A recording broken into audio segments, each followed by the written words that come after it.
ಜೈ ಶ್ರೀರಾಮ್ ಶೃಂಗೇರಿ ಸಿರಿ ಚಾನಲ್ಗೆ ಸ್ವಾಗತ. ನಾನಿವತ್ತು ಪಾಲಕ್ ಸೊಪ್ಪಿನ ತಂಬುಳಿ ಮಾಡೋದು ಹೇಗೆ ಅಂತ ತೋರಿಸ್ತಾ ಇದ್ದೀನಿ. ನೀವಿನ್ನೂ ನಮ್ಮ ಚಾನಲ್ಗೆ ಸಬ್ಸ್ಕ್ರೈಬ್ ಆಗಿಲ್ಲ ಅಂದರೆ ಪ್ಲೀಸ್ ಸಬ್ಸ್ಕ್ರೈಬ್ ಮಾಡಿ.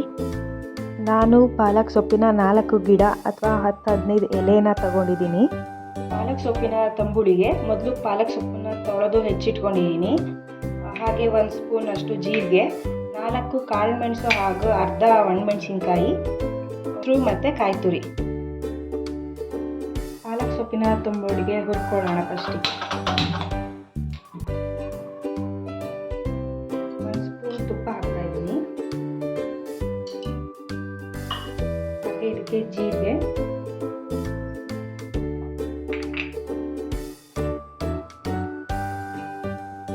ಕಾಳು ಮೆಣಸು, ಮೆಣಸಿನ್ಕಾಯಿ, ಹಾಗೆ ಹೆಚ್ಚಿಟ್ಕೊಂಡಿರೋ ಪಾಲಕ್ ಸೊಪ್ಪು.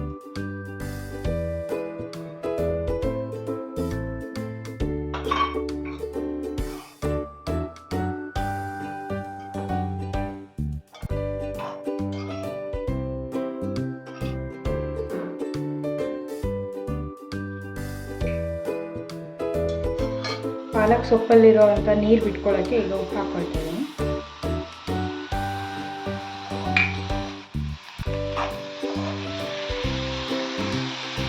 ಈಗ ಇದೊಂದು ಸ್ವಲ್ಪ 2 ನಿಮಿಷ ಬೇಯಲಿ, ಅದಕ್ಕೆ ಮುಚ್ಚಿಟ್ಕೊಳ್ತಾ ಇದ್ದೀನಿ.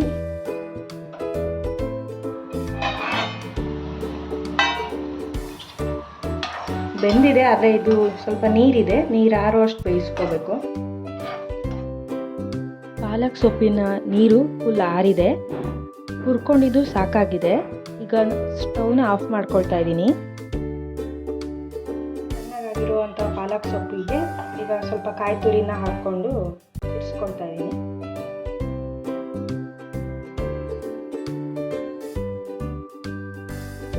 ಪಾಲಕ್ ಸೊಪ್ಪು ಹಾಗೆ ಕಾಯಿ ತುರಿನ ಪಾಲಕ್ ಸೊಪ್ಪಿನ ನಾರು ಉಳಿದೇ ಇರೋ ಹಾಗೆ ನುಣ್ಣಗೆ ತೀರಿಸ್ಕೊಂಡಿದ್ದೀನಿ.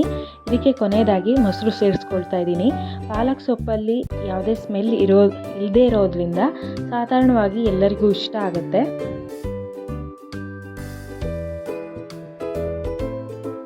ಪಾಲಕ್ ಸೊಪ್ಪಿನ ತಂಬುಳಿ ರೆಡಿಯಾಗಿದೆ. ಪಾಲಕ್ ಸೊಪ್ಪಲ್ಲಿ ವಿಟಮಿನ್ ಸಿ ಹಾಗೆ ನಾರಿನಂಶ ಇರೋದ್ರಿಂದ ಆರೋಗ್ಯಕ್ಕೆ ತುಂಬ ಒಳ್ಳೆಯದು.